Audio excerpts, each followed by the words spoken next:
La visite officielle de Sa Majesté Mohamed V dans le sud du pays ne constitue qu'un des aspects les plus récents de la souveraineté marocaine sur la Mauritanie.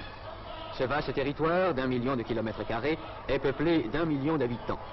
Soucieuse de défendre ses propres intérêts, la France s'est empressée, au lendemain de l'indépendance, de constituer une république islamique de Mauritanie détachée de la souveraineté marocaine, sous la conduite d'un pseudo-gouvernement. Les Mauritaniens, conscients du véritable intérêt de la Mauritanie, se trouvent actuellement à Rabat ou à Dakar, ne pouvant pratiquement rentrer chez eux sous peine d'être mis en état d'arrestation.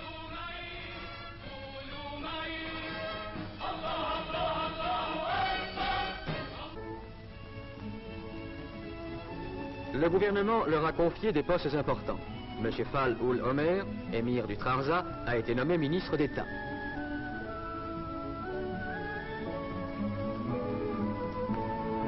Une importante délégation mauritanienne ira défendre devant l'ONU la thèse marocaine.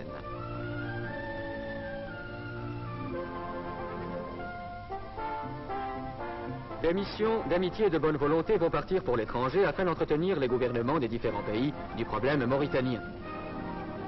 M. Alal El-Fassi, président du parti de l'Istiklal, parcourra l'Asie. La délégation, présidée par M. Abdelkebir El-Fassi, ambassadeur du Maroc en Allemagne fédérale, visitera tous les pays d'Afrique équatoriale et occidentale. M. Balafrège, ancien président du Conseil, se rendra en Europe. M. Abdelkhalek Torres, ministre de la Justice, se rendra en Amérique du Sud et en Amérique centrale.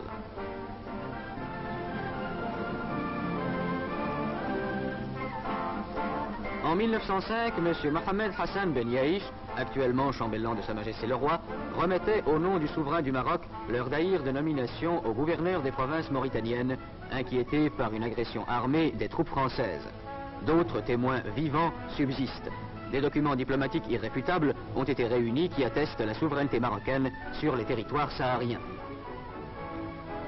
Le problème des frontières sur lequel le gouvernement de Sa Majesté n'a cessé de revenir depuis l'indépendance doit être réglé dans le sens de l'équité. La côte atlantique marocaine s'étend de Tanger à Saint-Louis du Sénégal. La Mauritanie tout entière fait partie intégrante du territoire marocain.